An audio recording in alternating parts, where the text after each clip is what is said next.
Right now, the final structure agreement is not signed, so this is just kind of what's on the table right now. This could change, absolutely.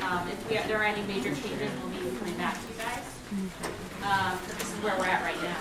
So just want to go over some of the kind of basic issues for phase one, and we can talk about that. So the first thing that I think a lot of people are sure of, but there's no money's given to the developer upfront.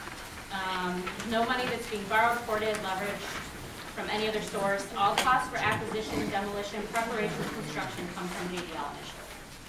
So they pay for everything up front. JDL will begin to be paid from the TIF only after the building is built, occupied, and begin generating returns. So they will get the money that they create. They will get the increment that they create, only after it's been created. The schedule of TIF payments will be agreed upon between the city and the developer. The payment will only begin when the TIF begins to generate increment, same thing I was just saying. And will end with the life of the TIF. So the higher rates of the increment generated will not result in faster repayment. So that's another question we have. And then for 4 and 5, I also have a diagram on the second page that kind of helps discuss these last points. The annual TIF payment to JDL will be dependent upon the building generating enough increment to cover the agreed upon payment amount. So if the project fails to generate the projected returns, JDL will get less than the agreed upon payment. And then number 5 is if the returns are above the amount that is needed to fulfill the agreed upon TIF payments, that money will collect in the TIF and be available for other projects within the TIF area.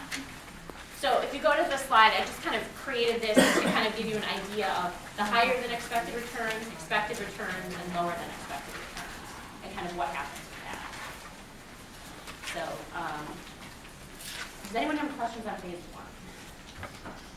Could you address the time frames on it tentatively, Tressa? Yeah, unfortunately, you mean the time frame for when things will be paid out and when we're expecting. Just start.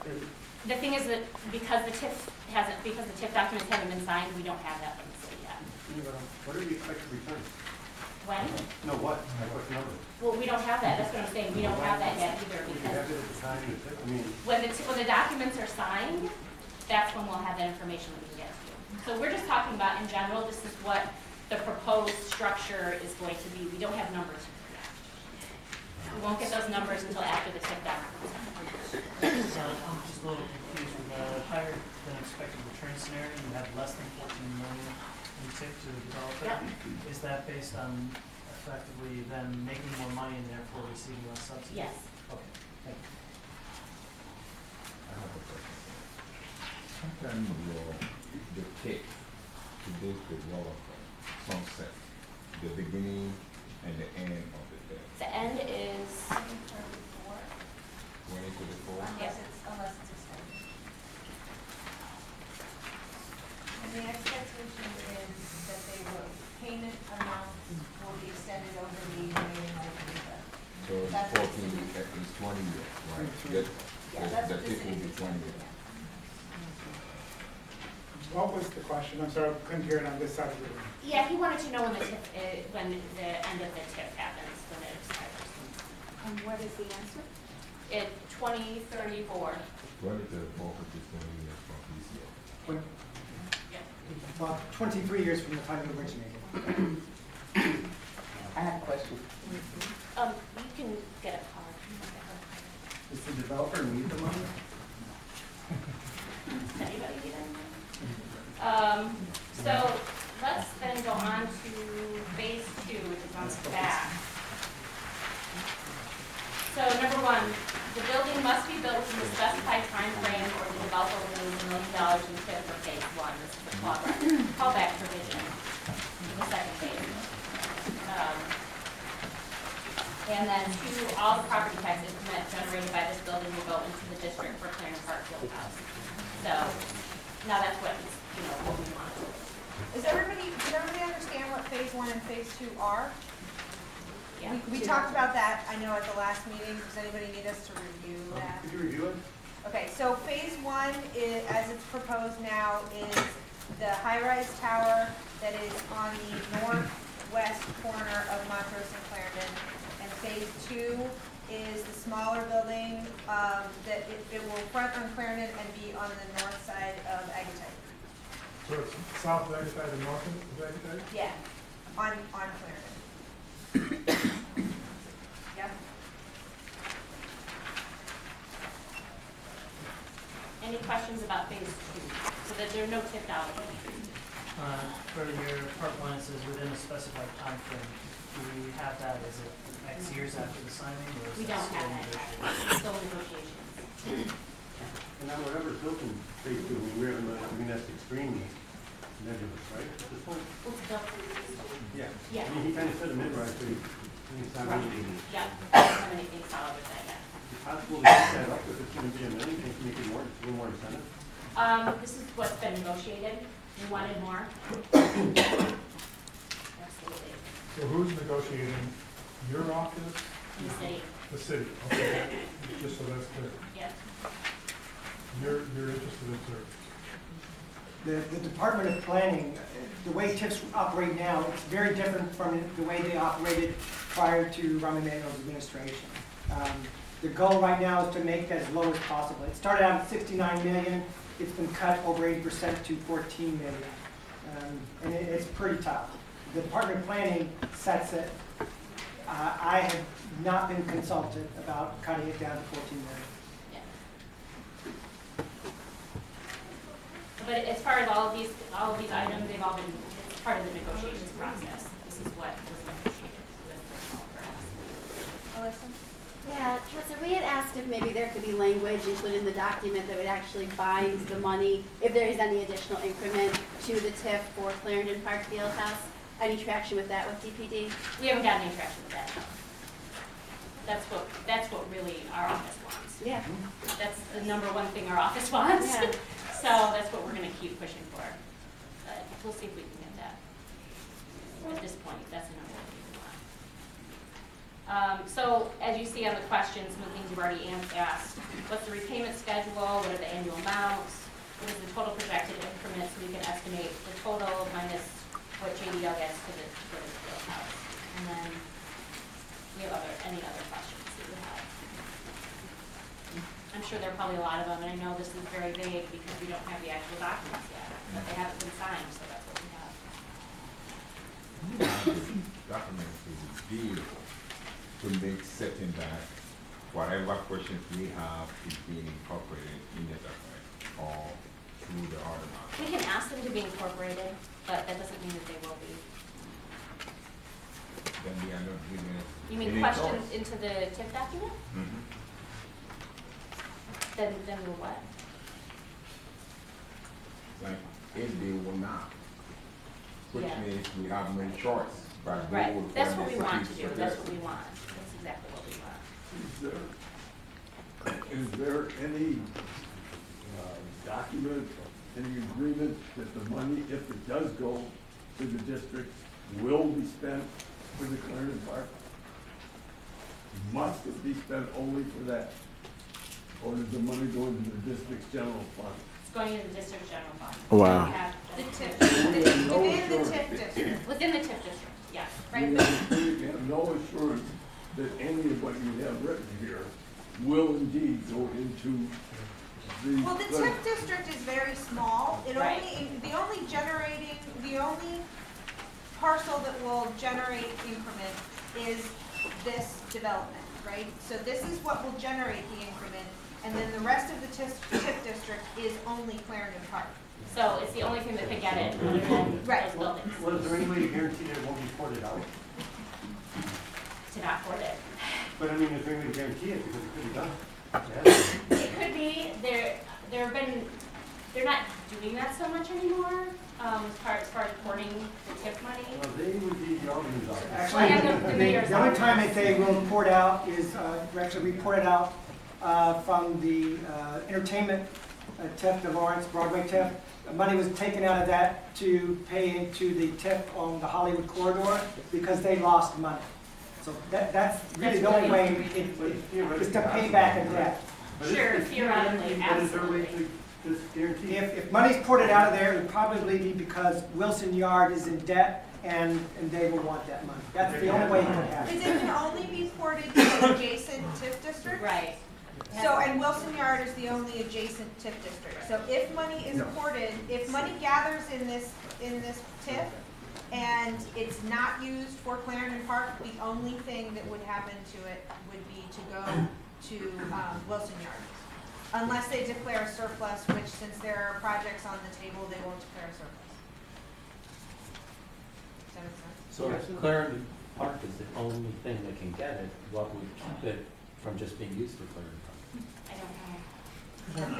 Right. So what's the point of this conversation? Well, it could be used to develop that last phase two at some later date if phase two never happened. Right. The TIF does include building, though, and sites on those two things. It's set up this way, and so it has to be for development in that subscribed area. Yeah. If for some reason phase two doesn't happen, and 10 years later people are talking about it, things can change. That's one of the reasons why there's a fund. Right, and that's also why the city is putting such tight controls on the amount of returns for phase one. If JDL doesn't build phase two, the amount of money that they can make on this project in total is quite small. Unless for some reason, rents go way, way up in that location. But, in terms of what they're projecting for returns, it's pretty slim on the first building. And then, the lid is off for the second building, which is good for both the TIF and the developer. So that's, and the field house, yes. So why is the Is that developer Marty? giving the money? Do they need it? In reference What's the to, rationale? in I mean, reference that's to, the question, that's Excuse all me, in the room. excuse me, in just. reference to phase one, has the city I'm put sorry, I any type wasn't of picking the zoning. time frame with that one? For the phase one? Yeah. The phase one development, You've already talked. it hasn't been signed yet, so, Okay. it depends on when they sign it and when they start building. Do we know what did JDL say, how long it would take to build? They have their demolition permits. I think that, from the time of everything is agreed upon with the city until the time they start demolition would probably be a matter of weeks. Like, Do you know how long the whole project would take from? I think they're expecting 18 months from the beginning of demolition to the end of the first tower. Excuse me, before we start demolishing buildings, when are we gonna get the other side of the coin? So that you see what the TIF will expect to return? When are we gonna see that? That's when, after they sign it. After when They sign the TIF, as soon as they get the financing. So, After the deal is done. Well, is there, how can we vote on that if we don't know what that number? Right. So Absolutely. can I explain the next steps just so everybody is clear? So this is the framework. We'd like committee comment on this framework tonight. The alderman, this is the framework that the alderman would like to move forward with the city. And then the next step is that JDL and their equity partner in the city sign the agreement in principle. And then once the TIF agreement, once this framework, including all the numbers, is signed, then we can send it out to you. And then it will go to CDC. And then CDC will approve or deny or change. CDC is the Community Development Commission. So that begins the political process, Abby, Right, essentially. and then there are 3 more steps after that. Right. Plan Yeah. Commission, City Council, and Zoning Committee. Not in that order, zoning committee. Sorry, Council. yeah, sorry. It's introduced to city council, then goes to zoning, then goes back to Right. city council. A little unclear to me why the second phase would be so much more profitable for the developers. I'm trying to understand that than the first phase. So, the developers' projections, the way their expectation is that, the city has determined this to be blighted. Do you want me to do that? The city has determined this to be blighted, that's why it's a TIF district. The developer believes that there will be no blight conditions. So right now, they're facing blight conditions, right? So that's a sort of a hardship in their financing and their projections and stuff like that. They believe that this will eliminate the blight conditions, and that then it would be the market rate development site that everybody wants it to be. Does that make sense? So Not really. I mean, it wouldn't be using TIF funds for the building, but it would still be located within a TIF, so there'd be some affordable housing requirements for that. yeah, it would have. So it would be somewhat diminished if they're not using TIF funds. Not for because it's in phase the district, just Because because, it's getting enough zone. Right. Because it's PD. that's And, why. yeah, plan development.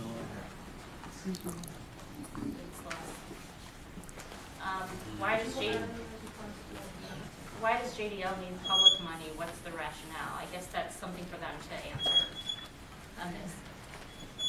Well, I mean, It's basically, why do they need TIF money? Well, it was created as a TIF district, there's a reason for it, right? And the reason was For the because park. this is a blighted area. We didn't create the TIF district, but For the park. the former alderman did, and For the park. so it's because it's a blighted area. And that's why it was, the thing is, someone's gonna build on it unless they have TIF money, because, Does anybody who lives in Clarendon Park or Clarendon Park really feel like they live in a blighted area? well, that's what was determined from the Yes, I city, do. actually. The alderman, the former alderman called it a blighted area, not the developer, Jack. Yeah, but still, I mean, it's a blighted, okay, it's the property, it's just, I don't know. Yeah, you It's can, a I little mean, it's, ridiculous. yes, that's fine. You're asking the question, part of the problem was that at the time that this proposal was going to come forward, my understanding was there was going to be an underground parking garage underneath that property that's on the northeast side. It belonged to the water district. The water district was going to give it to the park district. The park district was going to allow an underground parking garage to be placed there. The value of that was going to then go for the park. Now it's changed. Now that property is given straight to the park district, so there's no value there with an underground parking facility that would have paid for the upgrade and the rehab of the Clarendon Park Fieldhouse. It got to be very complicated. That's what changed. And to our, We still need the money. They were only giving, I think, what, $7 million to the park? $6 million. It was nothing. It was gonna probably not even cover the basic repairs that were needed. And the TIF was so much higher. This has dropped down to such a small amount. I know I personally called the TIF department and said, make it bigger. We want money for the park district. You know, obviously they're not gonna listen to me, but, you know, well, the amount of increment will be the same. Yeah, right. So whether or not this is part of the same project or different projects, Yeah. DPD has said it has to be different projects. They're not going to consider it any other way. It is what it is. All of the additional money, it's not a change in the amount of increment. It's a change in, it's going to basically just splitting it into 2 projects. Does that make sense? yeah, it does. It's just that even the money that they allocated before wasn't gonna cover very much. It's a shame that the city doesn't have a way to keep up the field houses in the park district. You know, we're fighting over pennies here, and it's not even enough money that they need to properly restore. That's right, but you know who has the money? JDL has the money. Why does the public have to give Pio the money? Hospital, would you consider preservation of the 1957 East Building if a contributing use for the building was developed? Could that be incorporated into the legal documents?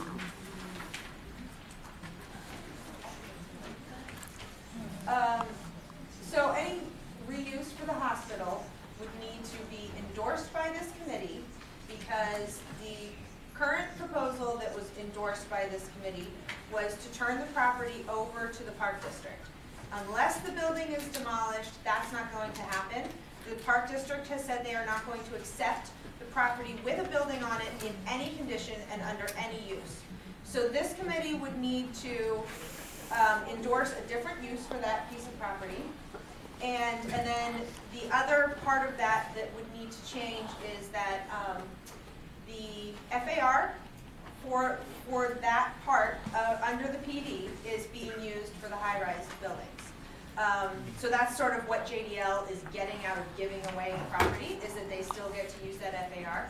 So there would need to be some negotiation to reduce the size of the buildings that are being proposed, and or DPD would need to allow some additional FAR within the PD for whatever reason. So those are the two. Plus, someone did propose keeping it, but wanted JDL to give it to them for $1, and then wanted to use TIF money to make that happen. It was going to be a for-profit entity. The Department of Planning would not ever approve of anything under those circumstances. Here's some of the same questions we had. The 46th Ward is seeing housing prices increase every year. Why should we give $14 million to a private developer to help these prices keep going up rather than use that money first? Will you read that again, please? Can you read it out loud so we can hear it? I just did. So we can Read it hear it. slow. Yeah. Yeah. Can you guys hear me? Read it loud and clear. Yeah, but I'm not talking. Maybe someone else can read it. You're not, this the community, how you not talking to us? Excuse me, don't disregard me, we all need to hear. I can read it out loud. Yeah, let him read Let it. somebody read it, Yeah. the back open here. The 46th Ward is seeing housing prices increase every year. Why should we give $14 million to a private developer to help these prices keep going up rather than use that money for services for people currently being displaced in the ward? That's a good question.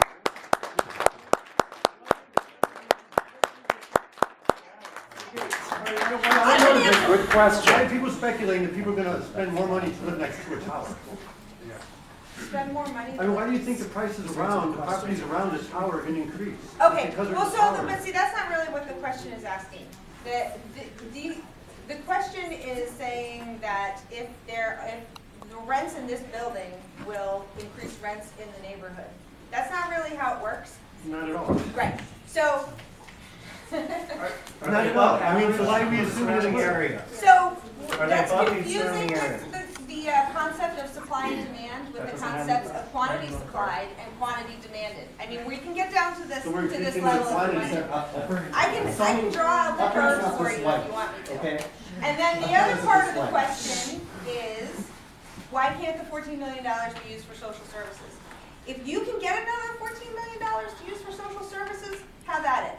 This $14 million needs to be created by the project in order to be available for anybody to do anything. Right now, this $14 million doesn't exist. It doesn't exist.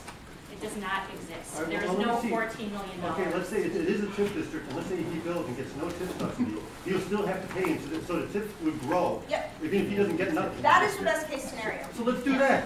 Why are we giving him money? We can't do that. Actually, it's a possibility that if they make more than what is expected, then that's exactly what will happen. But that's because we gave him money? So we it's gave him gambling. money? No, he won't. No, that's what I'm saying. He will not be given any money. That's what I'm saying. He doesn't get the money up front. Right, exactly. They're capping the profitability. So let's say he generates $20 million of profit, he doesn't get any subsidy because he's already made all the profit Exactly. that he was. So we're guessing. And all of that additional money would collect in the TIF. Right. It is a subsidy. And the only other This thing in the is- tip So this is subsidized is housing. Okay, so one more question, one more question. Subsidized We housing. voted as a committee, and this is to the committee members, we voted as a committee to split the difference, and we went 10% affordable and 10% to the fund. We voted, so I'm not gonna debate it and go back and forth. We voted for 10%, everybody. And that is not being, we voted for 10, at Brisbane Bank, so what happened? Why is that being ignored? That is the only thing being ignored. He said 5% right now, right? Okay, Or Cindy? 5%. right? I'd like to call the question. But it's 5%, right? Yes, Thank you. Can I make the motion? Yes, go ahead. And I'd like to make the motion that we accept the proposal that has been presented to us at the last two meetings. Second. What proposal? Wait, what are you talking about? Discussion? Could you say that What? again? Oh, could you say it a little bit louder? Well, the end result of tonight is to say, yes, we're in general agreement, please go finish the negotiations. So I'd like to make the motion if the committee says, yes, we've considered this thoroughly for the last 18 months, and we're in general agreement, and please take it through the city process. Is that what you're at? It was Wait. seconded. Third, so, as a point of order, I'm not quite sure, with all respect to Cindy, who I've worked with for a long time, I'm not quite sure what we're voting on. It's like the motion is to prove the above. That's too vague for me. Okay, so Marty, the above is phase 1 and phase 2, the two buildings that we've examined in detail at Clarendon Park, Right, with the TIF in this form that was with the handed tip out. in this form. Okay, what about the east building? The east building gets demolished and the property goes to the Park District. Okay, that's clear now anyway. Okay, we already voted for 10% affordable housing. Why are we ignoring it? I do a motion that we do our last motion. There is a motion on the There's already a motion on the floor. There is a motion on the Okay. floor. Yes. Motion on the floor. All right. So, your discussion. We ignored the motion. We ignored one motion, right? Guys, if we ignore our votes, our own votes, who's going to respect it? Well, you know what I'm talking, you know what I'm talking about, right? We're gonna have a discussion now about on the motion. Jeff has made his point. No, but that's going to be a next Anyone motion. else? Yes. Okay, so, I move to amend the motion to incorporate the fact that we had previously decided on a 10-10 affordability provision, and that's part of what was previously decided, so that's part of the motion. That's, I propose to amend. Okay. You want a I second it. I second that. Yeah. Was the maker of the motion, original motion, agree to that amendment? Is that factual, the 10-10? We already voted on it, guys. That was what was, like, I think that was like a year ago.